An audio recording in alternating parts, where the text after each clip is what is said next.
கர்த்தராகிய இயேசு கிறிஸ்துவின் நாமத்தில் உங்களை அன்போடு வாழ்த்துகிறேன்.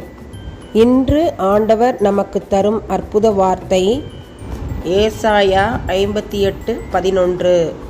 நீ நீர்ப்பாய்ச்சலான தோட்டத்தைப் போலவும் வற்றாத நீரூற்றைப் போலவும் இருப்பாய். Isaiah 58:11. You shall be like a watered garden and like a spring of water whose waters do not fail. அன்பான சகோதர சகோதரிகளே, யோசேப்புடன் கர்த்தர் இருந்தார். அவன் செய்கிற யாவையும் வாய்க்க பண்ணினார். அதேபோல் ஈசாக்கு விதை விதைத்தான், 100 மடங்கு பலனடைந்தான். நான் இருக்கிற இடம் எப்படி காணப்படுகிறது?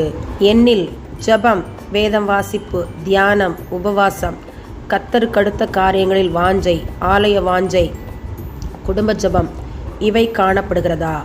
ஜெபக்குழுக்களில் ஒழுங்காக பங்கெடுக்கிறேனா? என் கணவரை, என் மனைவியை, என் பிள்ளைகளை கர்த்தருக்கடுத்த காரியங்களில் என்னை போல் வழிநடத்துகிறேனா? நான் இருக்கிற இடம் வற்றாத நீரூற்றைப் போல காணப்படுகிறதா என்பதை யோசித்து நிதானித்து அறிவோம். இல்லையெனில் கர்த்தருடைய வசனத்தின்படி நம்மை நாமே திருத்திக் கொண்டு சாட்சியான வாழ்வு வாழ்வோம். ஆமன். யெகோவா ரஃபாவே, யெகோவா ரூவாவே, யெகோவா நிசியே, பரமபிதாவே, தர்மியான ஜெப நேரத்தில் எங்களை தாழ்த்தி உம்முடைய பாதத்தில் ஒப்பு கொடுக்கிறோம். பள்ளி பேருந்து ஓட்டுநர்கள் கவனமாக தங்களுடைய பேருந்தினை இயக்க கிருபை கொடுங்க. அதில் பயணம் செய்கிற சிறு குழந்தைகளுக்காக, அவருடைய பாதுகாப்பிற்காக நாங்கள் பாரத்துடன் ஜெபிக்கிறோம். யாரையும் சாலையில் முந்தி செல்லாதபடி கவனமாக இருக்க, ஒருவேளை குடித்துவிட்டு வாகனத்தை இயக்காமல் இருக்க நீர் அவர்களுக்கு கற்றுக் கொடுக்க வேண்டுமா நாங்கள் ஜெபிக்கிறோம்.